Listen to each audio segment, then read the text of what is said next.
Bienvenidos a la 11 clase del Seminario de las Piedras al Reino de Mesías. Os saludo a todos en un afectuoso saludo y vamos a hablar en esta clase desde el periodo de Constantino, nos quedemos en Constantino, hasta la época de la Iglesia medieval. Nos quedemos allí, vamos a retomar un poco. Cuando Trajano, del 117 al 120, lucha y en las guerras judías, que muere, Adriano, su hijo adoptivo, y también era su amante, le sucedió. Adriano promete el templo a los judíos, que anteriormente sus enemigos, los partos, enemigos de los romanos, les habían prometido si les ayudaban para así dividir el Mediterráneo, los partos, y dividir el imperio. Y Adriano pues les hace una oferta, pero después de 12 años solamente construye una pequeña muralla y los judíos ya se dan cuenta del engaño. Comienza lo que sería la Tercera Guerra Judía. Adriano se enfada y dice: no solamente no hago un templo, sino que en Jerusalén la aro con sal y le cambio el nombre y la pongo a Elia Capitolina y a Judea Filistea, porque eran enemigos los palestinos filisteas de Israel. También edifica Adriano un templo a Júpiter, que en esta guerra judía los judíos decapitan. Hay como 500.000 de muertos judíos y vamos ya a presenciar cómo realmente la Iglesia en Roma quiere separarse de todo elemento judío que pudiera tener. El imperio empieza a tener problemas con los judíos y quieren los romanos, algunas iglesias en Roma, la mayoría, separarse de todo lo que es judío. Los gentiles dentro ya de la Iglesia, hablemos, que se vieron amenazados por la persecución a los judíos, como os he dicho, no querían saber nada del nacionalismo judío y querían independizarse de todos los judíos. Luego también aparecen falsas doctrinas, como Marción, que dice que el Dios del Antiguo Testamento es un Dios malo, crea su propio canon, incluyendo solamente el Evangelio de Lucas y algunas epístolas de Pablo. También aparece por allí Arrio, que dice que Jesús es un Dios menor, y empiezan también a aparecer diferentes falsas doctrinas que hablemos que, unido a que ya Roma quiere independizarse de lo que es todo lo que es judío, pues ya empezamos a encontrar también cómo en el año 155 se decide el pastor de Roma, el obispo de Roma, no celebrar la Pascua el día 14 del mes de abril, que era la Pascua hebrea, y Policarpo desde Efeso se enfada mucho con el obispo de Roma y le dice que cómo se atreve a hacer eso. Entonces, bueno, pues los romanos dicen: no nos vamos a desunir de nuestros hermanos. Nosotros en Roma no celebramos el día 14 por todas estas persecuciones que hay, queremos diferenciarnos de lo que es judío, que no nos confundan con los judíos, y Policarpo en Éfeso y en Mirna sigue celebrando el día 14. A esto se le va a llamar los cuartodecimanos por el día 14, y Roma es un poco como que los aparta, ¿no?, a aquellos cristianos del siglo I y II que querían celebrar la Pascua todavía el día 14. Ya empieza Roma a separarse, y Aniceto, que es este obispo que os hablo de Roma, decide no celebrar la Pascua y demarcándose a poco de todo lo que es las leyes dietéticas, los rituales judíos, etcétera, etcétera. Luego otro obispo en Roma, que hablemos que era Víctor, ya empieza a utilizar la excomunión y es el que se empieza a hacer una cúpula papal y empieza ya a tomarse las autoridades de excomulgar a los que ellos quieren, que es que en Roma solamente hay una autoridad. Entonces empiezan los debates de la doctrina y ahí se crean dos escuelas, la de Alejandría, hablemos, y, y la de Antioquía. Alejandría con Orígenes y Antioquía aparece también un hombre que se llama Pablo de Sanosato, que dice que Jesús es el Mesías, pero no es el Hijo de Dios. Eso lo dice en Antioquía. Pero luego viene Arrio, que era de la escuela de Alejandría, y dice que Jesús es Dios, pero no un hombre real, sino una imagen de un hombre, no un hombre real. Y empieza a ver la doctrina, ¿no? De la doctrina si Jesús es Dios, si Jesús no es Dios. Aparece Marción, aparece Arrio, aparece en Alejandría, creen que, que, que Jesús no es Dios, en Antioquía que sí es Dios, pero no es un hombre, sino la imagen de un hombre. Y bueno, pues también decían que Jesús es Dios, pero como yo les he dicho, un hombre, no un hombre real, sino una imagen. Y a esto se lo llaman los monofisitas, ¿de acuerdo? Que es la iglesia copta. O sea, todos los de la escuela de Orígenes, que en el día de hoy son 8 millones de personas que son cristianos de Egipto, de Sudán sobre todo, y de Etiopía. Alejandría dice que Jesús es Dios y Antioquía dice que es un hombre o una imagen de un semihombre.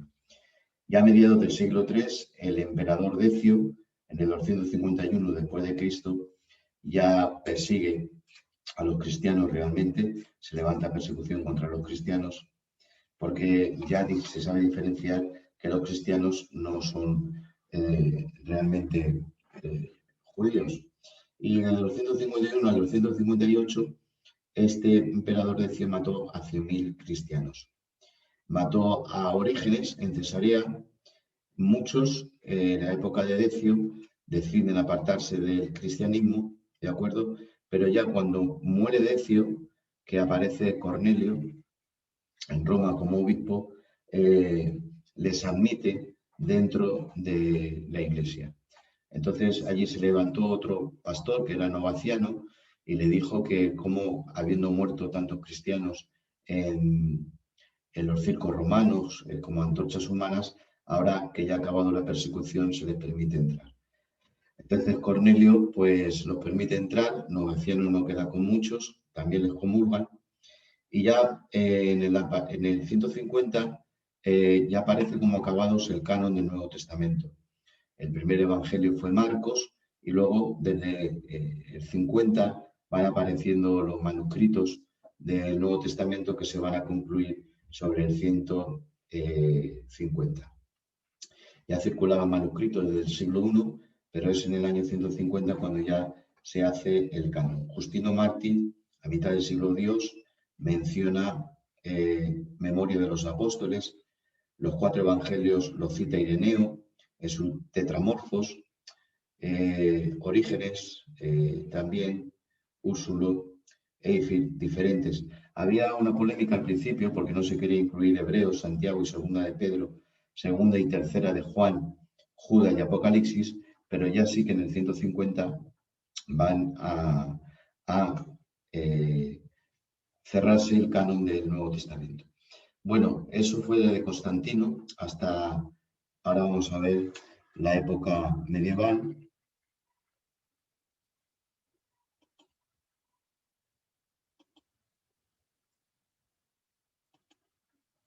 Vamos a verlo en esta tarde.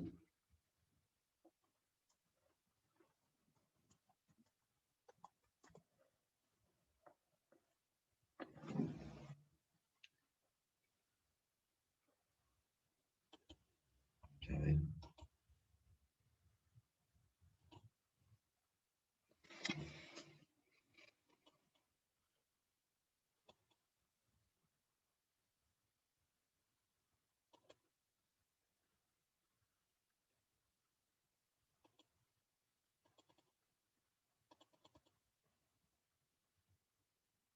A ver si se quiere abrir. Se quiere abrir.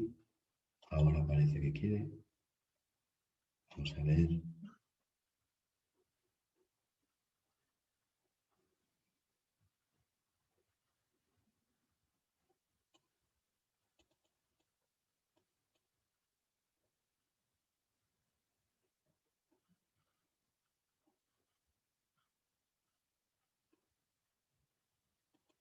Ya lo tenemos aquí, la Iglesia medieval. Hemos dejado en Constantino y vamos a hablar desde el periodo de Constantino hasta la Iglesia medieval.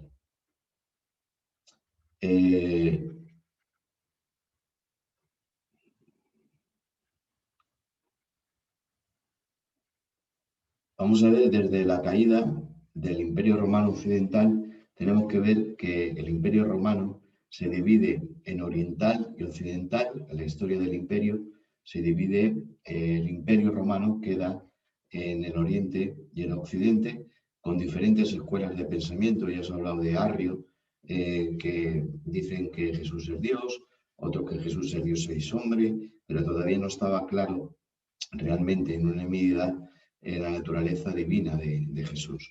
Es decir, que la Iglesia tiene diferentes, empieza desde el siglo II a fragmentarse, a dividirse, se separa Éfeso y Hermina de Roma, porque no quieren celebrar la Pascua el día 14 de abril, como el Señor y los discípulos habían dicho.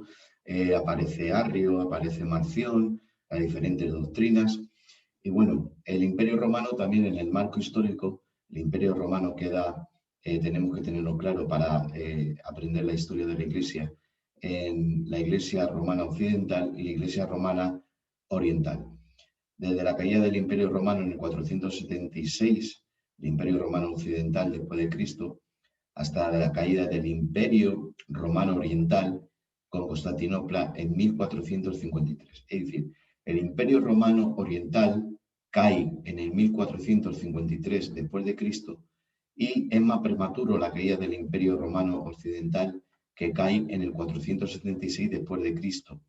Ese es el marco histórico, pero ahí tenemos que meter también a las iglesias del Imperio Romano Occidental que cae y las iglesias que están en el Imperio Romano Oriental. El progreso del poderío del obispo de Roma hacia el papado, ¿no? En el 382 después de Cristo, el obispo Dámaso es nombrado ya Pontífice Maximus. Es decir, en el 382 ya aparece el primer Papa Máximo, así Pontífice Maximus, que es Dámaso. Título que ostentaban en aquel día los emperadores. Este título es usado hasta el día de hoy, Pontífice Maximus, que se asume como el sumo sacerdote de los misterios paganos. Ya lo adopta la Iglesia Cristiana de Roma. Vemos el deterioro, ¿no?, de la Iglesia primitiva en el siglo I, que ya no va a tener casi prácticamente nada con la doctrina de Jesús, de Saulo de Tarso y los demás apóstoles. El sucesor de Dámaso es Ciricio, que fue el primero en llamarse Papa. Ciricio fue el primero en llamarse Papa en el sentido de colocarse sobre todos los obispos de las otras sedes. Es decir, aquí ya empieza el patriarcado, el papado, y es Ciricio el que ya se llama Papa y se hace, por así decirlo, la autoridad sobre los obispos de diferentes sedes. Gregorio Magno, o Gregorio el Grande, que va del 590 al 604, fue levantado como primer emperador o como emperador, ya que el emperador huyó de la invasión de los bárbaros a Roma, dejando el puesto vacante. Es decir, el emperador, los bárbaros lo invadieron, él tuvo miedo, se marchó, y Gregorio Magno, o el Grande, fue levantado como emperador, ya que el emperador, como digo, había huido. Estamos viendo el progreso del poderío del obispo de Roma hacia lo que es el papado que hoy conocemos.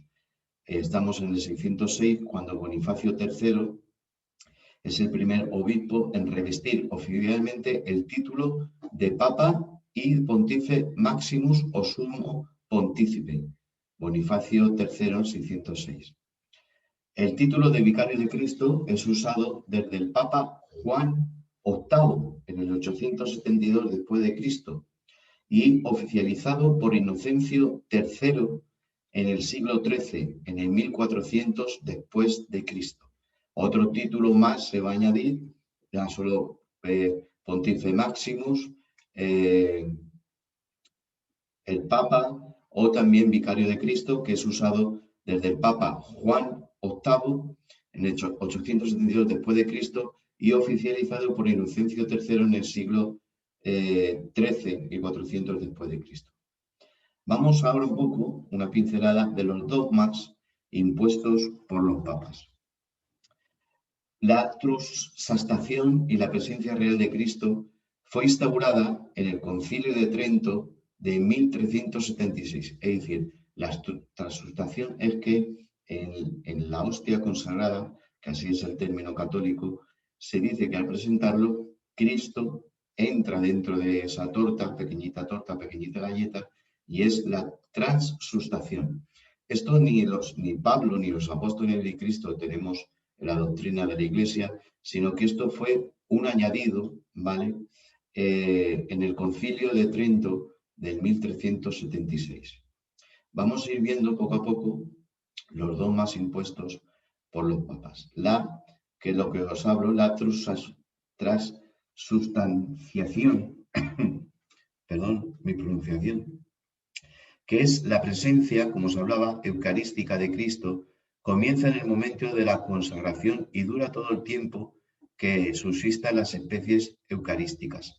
Cristo está todo entero presente en cada una de las especies y todo entero en cada una de sus partes, de modo que la fracción del pan no divide a Cristo.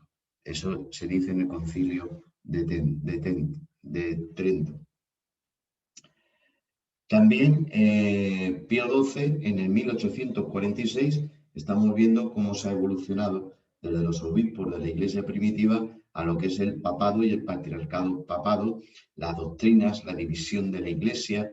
Y ahora estamos hablando de los dogmas impuestos de los papas, hemos hablado de la transustanciación y ahora hablamos de la infalibilidad papal, que fue impuesta por Pío IX en el 1846. Dice así, Catolicismo Romano, artículo 891, dice: el romano pontífice, cabeza del colegio episcopal, goza de esta infalibilidad en virtud de su ministerio, cuando como pastor y maestro supremo de todos los fieles que confirman en la fe a sus hermanos, proclama por un acto definitivo la doctrina en cuestiones de fe moral. La infalibilidad prometida a la Iglesia reside también en el cuerpo episcopal cuando ejerce el magisterio supremo como sucesor digno de Pedro, sobre todo en un concilio ecuménico. Aquí se instaura por Pío IX la infalibilidad que tiene el papal y su patriarcado. Seguimos en el celibato sacerdotal, que el sacerdote no se case. No nos dice Pablo en Corintios que un obispo no se case, sino que nos dice la Biblia que el obispo sea de una sola mujer, que tenga en sujeción a sus hijos, etcétera, etcétera. Y solo él aconseja que va a tener más tiempo si elige no casarse para servir al Señor, pero que si se casa no peca. Pero ya Alejandro II, en el Concilio de Letrán de 1139, instaura el celibato sacerdotal, en que todos los pastores o obispos deben de ser célibes. Seguimos con más doctrinas a lo largo de los concilios. El purgatorio. Purgatorio, un lugar entre el cielo y el infierno donde uno va limpiando sus pecados para luego ya poder ir al cielo. El purgatorio es instaurado por Inocencio IV en otro concilio, el Concilio de León, donde se acuñó el concepto infierno temporal. Vemos ya, hermanos, la gran perversión que a lo largo ya del siglo II, la Iglesia primitiva, en una edad muy joven, es muy triste decir esto, en una edad muy joven la Iglesia primitiva empieza a deteriorarse. Como hablemos que el judaísmo, con su tradición oral, se fue degenerando y cuando aparece Jesús, no es el judaísmo de Moisés y de los profetas y de David, sino que ya es algo de tradición oral. Y Jesús dice, oísteis que fue dicho. Jesús no está en contra de lo que está escrito. Jesús no viene a quitar la ley, la Torá, propiamente lo dice. Él viene en contra de lo que los maestros enseñaba por aquel tiempo, ¿de acuerdo? Ahora a la iglesia de Pablo, de Jesús y los apóstoles, ya en el siglo II, a una edad muy temprana, empiezan a corromperse, a instaurarse la transustación, el patriarcado papal, la excomulgación, el celibato y el purgatorio, que es el concepto de infierno temporal que lo instaura Inocencio IV, el señor Inocencio IV, en el primer concilio de León. Tremendo. Purgatorio, artículo 1031 del Catecismo Católico, dice: la Iglesia llama purgatorio a esta purificación final de los elegidos, que es completamente distinta al castigo de los condenados. La Iglesia ha formulado la doctrina de la fe relativa al purgatorio, sobre todo en los concilios de Florencia y el de Trento. La tradición de la Iglesia, haciendo referencia a ciertos textos de la Escritura, habla de un fuego purificador. Esto se lo sacan de la manga para instaurar el purgatorio y lo llama purgatorio a esta purificación final de los elegidos. No es el sacrificio de la redención de Cristo, sino que es este lugar que se sacan de la manga, el purgatorio. Seguimos, hermanos, todavía con más concilios. Estamos desde Constantino a la iglesia medieval. La adoración a María comienza a partir del siglo VI y se corresponde, por ejemplo, a la Reina del Cielo, que nos habla Jeremías 7:18, a Astarte y el niño dios Sol de Babilonia, a la diosa Venus y al Cupido en Roma. En 1950, Pío XIII declara el dogma de la Asunción de María. Es decir, ya no solamente que a María se la debe adorar, que eso ya aparece en el siglo VI, cuando la Biblia dice que nos ha dado un nombre sobre todo nombre, para que en el nombre de Jesús de Nazaret se doble toda rodilla de lo que hay en el cielo y en la tierra y debajo de la tierra, y toda boca confiese que es el Señor y Cristo. Bien, pues la Iglesia de Roma en el siglo VI introduce que María hay que adorarse, cuando la Biblia nos dice que no hay un intermediario, un intercesor entre los dioses y los hombres, sino Jesucristo hombre. Pero aquí ellos se saltan totalmente en su perversión, hermanos, en la historia de la Iglesia, que María necesita adoración a partir del siglo VI. Y en 1950, Pío XII, el Papa Pío XII, declara el dogma de la Asunción de María. Según Roma, ahí lo tenéis, al día de hoy ha habido 266 papas, desde Pedro hasta el actual Francisco. 266 papas. Bueno, esta es la historia de la Iglesia medieval, primera parte, y quisiera también hablaros, que tenemos tiempo hoy, vamos a seguir la Iglesia medieval en su segunda parte. Ya hemos visto que de Constantino la Iglesia se divide Efeso de Esmirna, aparecen las falsas doctrinas de Marción, que el Dios del Antiguo Testamento no vale, que el Antiguo Testamento no vale, no existe, solamente hace un canon de Lucas y alguna epístola de los apóstoles. Aparece Arrio, que Cristo es un Dios menor. Hay la discusión, hermano, en Antioquía y en Alejandría. Unos dicen que Jesús es Dios, otros dicen que no es Dios, que es un hombre, pero dicen que es la imagen de un hombre.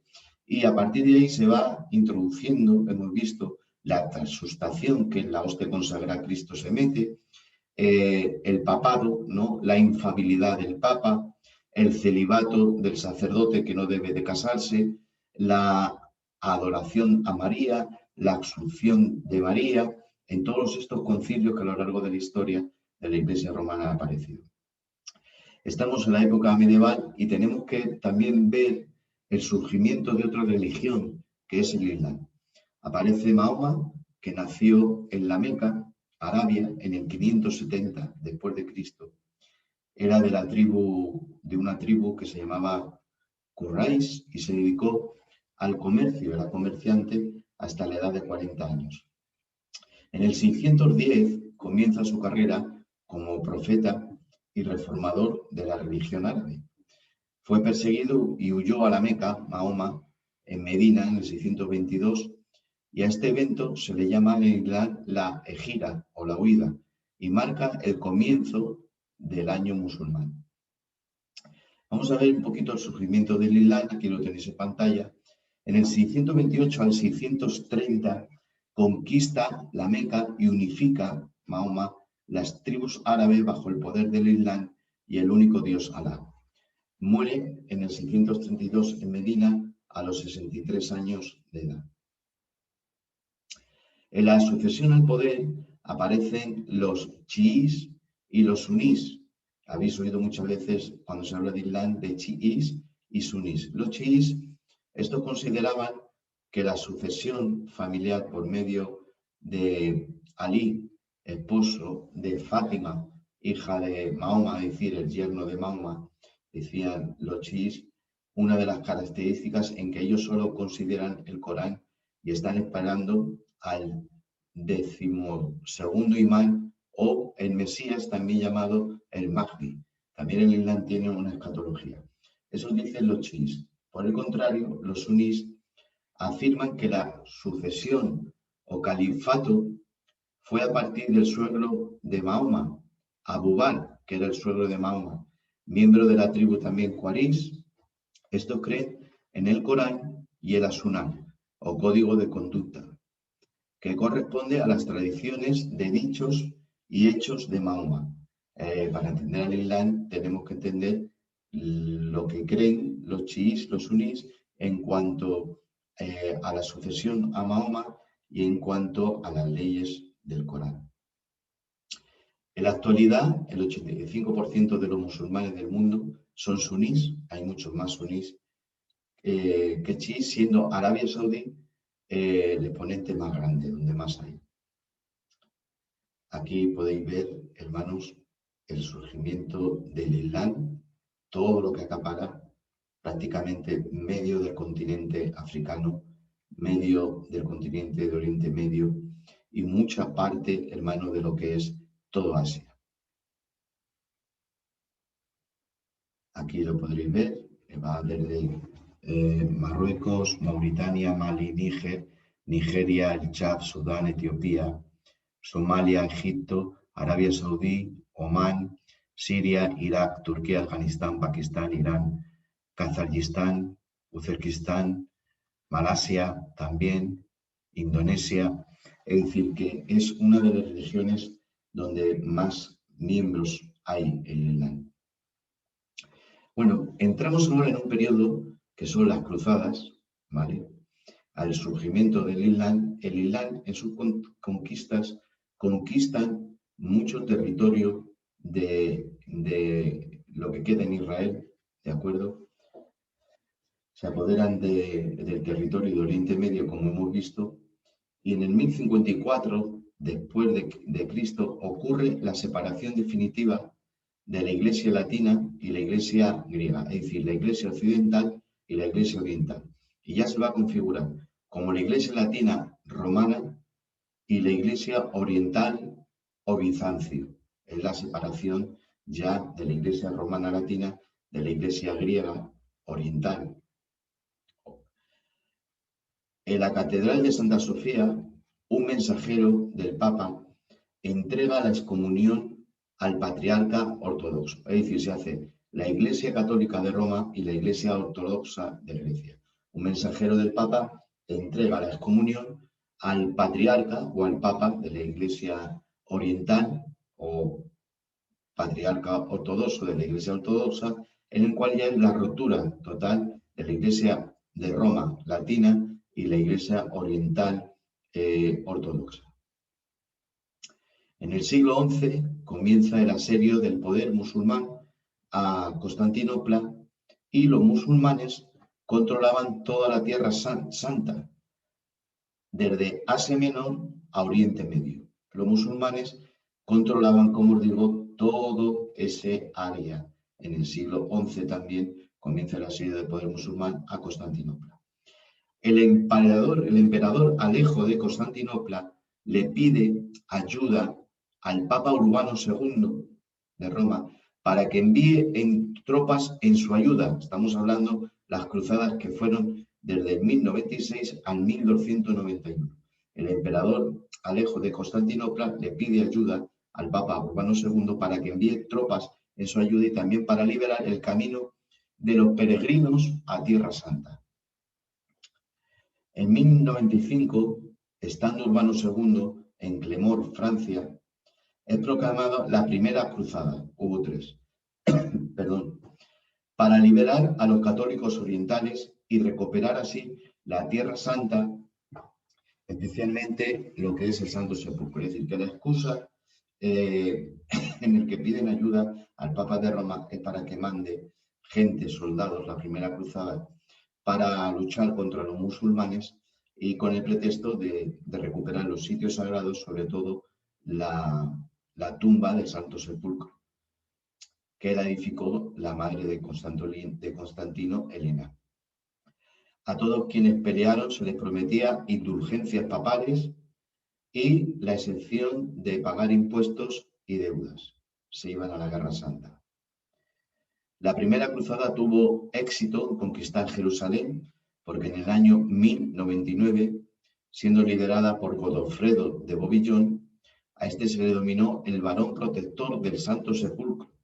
En su trayecto masacraron a judíos, católicos, ortodoxos, musulmanes, cristianos bíblicos, fueron considerados como herejes. Es decir, la primera cruzada, hermanos, allí se mató a todo el mundo con el pretexto de recuperar el Santo Sepulcro, que no había ni evidencias, ni aún hoy, que realmente sea el Santo Sepulcro. Murieron judíos, ortodoxos, musulmanes, cristianos, etcétera, etcétera. Tremendo. Luego ya en el 1187, los sarracenos reconquistaron otra vez Jerusalén bajo las órdenes de Saladino, que era árabe musulmán. La caída de la ciudad despertó la tercera cruzada llamada la Cruzada Real. Se llamó así porque tuvo la participación de 3 reyes que venían de Europa, que era Federico Barbarroja de Alemania, Felipe de Francia y Ricardo Corazón de León de Inglaterra. Ahí cuando veis la película de Robin Hood, las cruzadas, etc. Hay una película muy buena de Ridley Scott que es Reino de los Cielos, que habla sobre esto mismo, las cruzadas, que os la recomiendo.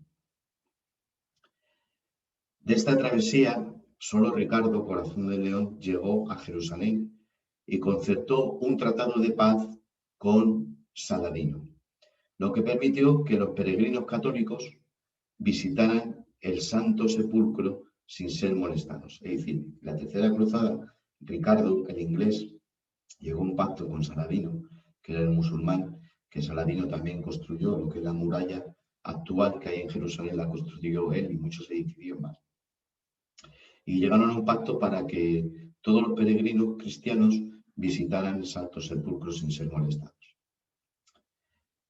En el 1198, siendo Papa Inocencio III, comienza la Cuarta Cruzada, aunque he dicho que había 3, hay una última, si se puede llamar, hay historiadores que están de acuerdo en llamarla cuarta, otros no, bueno, vamos a llamarla Cuarta Cruzada, cuyo propósito no fue recuperar Jerusalén, sino conquistar Constantinopla, la que fue renombrada como Imperio Latino de Constantinopla.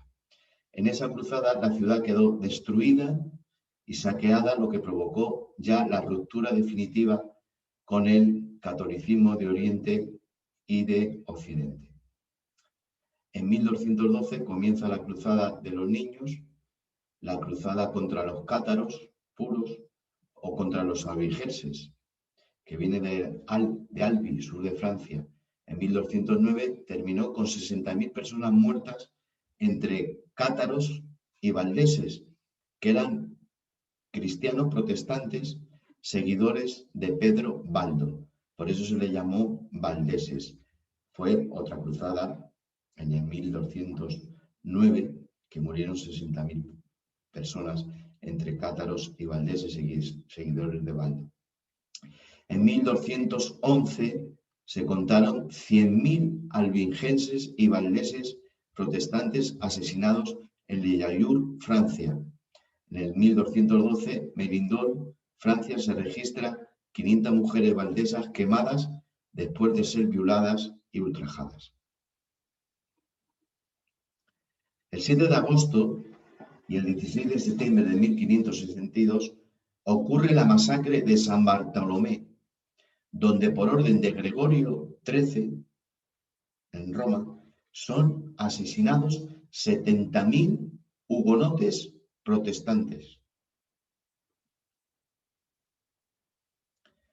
Las cruzadas, como hemos visto, oficialmente, las 3 grandes cruzadas que os he hablado, fueron 8, ¿vale? Aquí las tenéis en el mapa. Fueron 8 las cruzadas que hubo en las guerras provocadas por la Iglesia con diferentes motivos o achaques.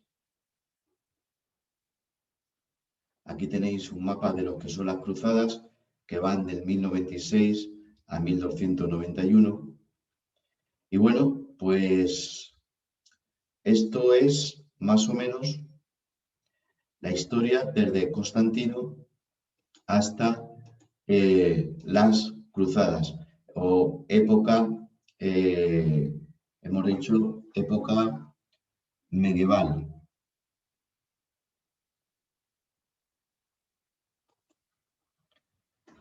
Aquí estamos.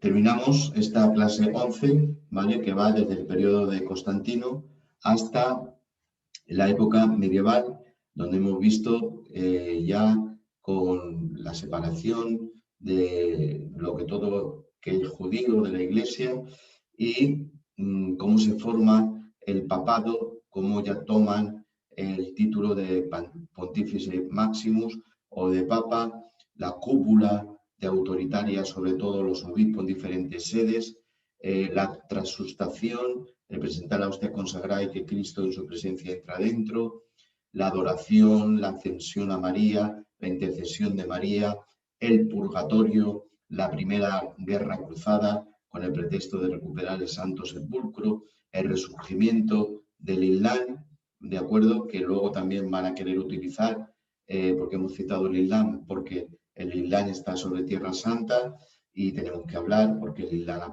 está en Tierra Santa, tenemos que hablar de su aparición. No tendríamos tiempo, ya haremos otro seminario para hablar un poco de qué es realmente el Islam, que lo componen chiíes y sunís, para ponerse de acuerdo quién seguía a Mahoma. Están los chiíes, están los sunís, y ahí está Sulimán, que conquista Jerusalén, y se arman las guerras de las cruzadas para poder recuperar como pretexto el Santo Sepulcro y otros lugares santos, etcétera, etcétera. Luego también aparecen los hugonotes, los valdeses, que son los primeros protestantes, y hemos visto que hay de hasta 70.000 muertos, 25.000 muertos, muchas muertes, hermanos, por el poder del papado de Roma. Cómo queda dividida la Iglesia de Roma en Occidente, la Iglesia oriental en Grecia, que es la Iglesia ortodoxa, y se divide en esa ruptura. Y estamos en un punto, hermanos, de que se pensarán o perseguirán creyendo que sirven tributo a Dios. Es decir, que en el nombre de Dios se iba a hacer la guerra, ya lo dijo Jesús. Y vemos, hermano, tristemente, que a partir del siglo II, el reino de Dios que viene a traer el Mesías y Saulo de Tarso y los apóstoles se ha desfigurado totalmente por esta introducción, hermanos, de la corrupción en lo que es la iglesia primitiva, y nos encontramos una iglesia en Occidente, que es Roma, el Vaticano, otra iglesia en Oriente, que es la iglesia ortodoxa, la iglesia copta, y todas estas clases de iglesias que hay que salieron de la misma, de la iglesia primitiva, pero por las ansias de poder, la falsa doctrina, nos hemos quedado en el punto, hermanos, de la persecución a los protestantes. En la próxima clase ya hablaremos desde el 1300 en adelante, acercándonos ya prácticamente, aunque ya había protestantes, como hemos dicho, los valdeses, los hugonotes, que explicaremos un poco en la próxima clase quién eran, y la aparición de Calvino y también de Lutero, pero que antes del Calvino y de Lutero hubo otros creyentes protestantes, y podemos decir que no estaban practicando nada de lo que practicaba esta iglesia que se degeneró, que es la iglesia de Roma. Bueno, pues un saludo, hasta el próximo viernes en el seminario de las piedras al reino del Mesías. Un saludo de vuestro hermano Miguel Palacios.